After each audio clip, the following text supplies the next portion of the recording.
नमस्ते दोस्तों, आज हम यीशु मसीह के पवित्र अनमोल वचन पर आधारित एक मधुर वचन प्रस्तुत करते हैं जो आपको हर दुख संकट को दूर कर सके। इसमें पश्चाताप, प्रेम और क्षमा की भावना को उजागर किया गया है। तो चलिए शुरू करते हैं, लेकिन इससे पहले कृपया आप हमारे YouTube चैनल को सब्सक्राइब करें। धन्यवाद। जय यीशु।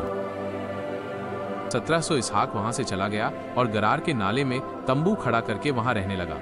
18 तब जो कुएं उसके पिता इब्राहिम के दिनों में खोदे गए थे और इब्राहिम के मरने के पीछे पलिश्तियों ने भर दिए थे, उनको इसहाक ने फिर से खुदवाया और उनके वे ही नाम रखे जो उसके पिता ने रखे थे।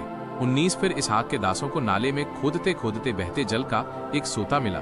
20 तब गरारी चरवाहों ने इसहाक के चरवाहों से झगड़ा किया और कहा कि ये जल हमारा है। सो उसने उस कुएं का नाम ऐसे रखा, इसलिए कि वे उससे झगड़े थे। 21 फिर उन्होंने दूसरा कुआं खोदा और उन्होंने उसके लिए भी झगड़ा किया, सो उसने उसका नाम सित्रा रखा। 22 तब उसने वहां से कूच करके एक और कुआं खुदवाया और उसके लिए उन्होंने झगड़ा न किया, सो उसने उसका नाम ये कहकर रहोबोत रखा कि अब तो यहोवा ने हमारे लिए बहुत स्थान दिया है और हम इस देश में फूले फलेंगे। 23 वहां से वो बेरशेबा को गया। 24 और उसी दिन यहोवा ने रात को उसे दर्शन देकर कहा, मैं तेरे पिता इब्राहिम का परमेश्वर हूँ, मत डर, क्योंकि मैं तेरे साथ हूँ और अपने दास इब्राहिम के कारण तुझे आशीष दूंगा और तेरा वंश बढ़ाऊंगा।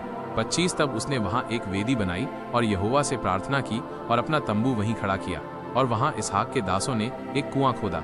26 तब अबीमेलेक अपने मित्र अहुज्जत और अपने सेनापति पीकोल को संग लेकर गरार से उसके पास गया।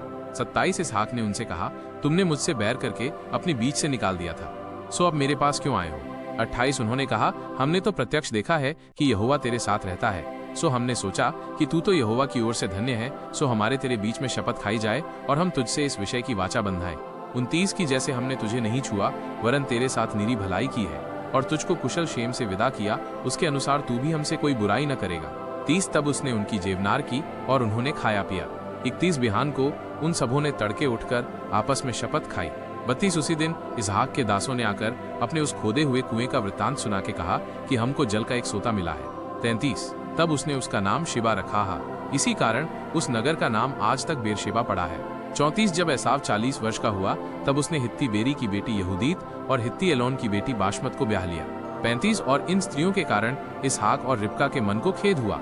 अगर आपको ये अनमोल वचन अच्छा लगा तो आप हमारे YouTube चैनल को लाइक करें, शेयर करें और सब्सक्राइब करें। धन्यवाद। जय यीशु।